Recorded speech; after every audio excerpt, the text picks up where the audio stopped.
কুয়াকাটা শুটকি শুকানো হচ্ছে এখানে।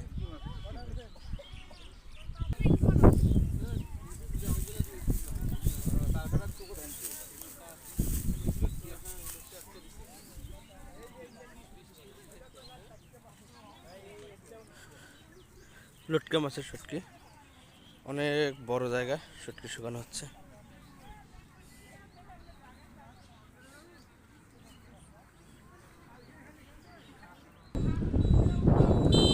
কত বড় বড় মাছের শুটকি দেখেন, কেটে কেটে শুকাই দিতেছে। বিশাল, অনেক বড় বড় মাছ। দেখেন এখানকার মানুষ কিভাবে শুটকি শুকায়।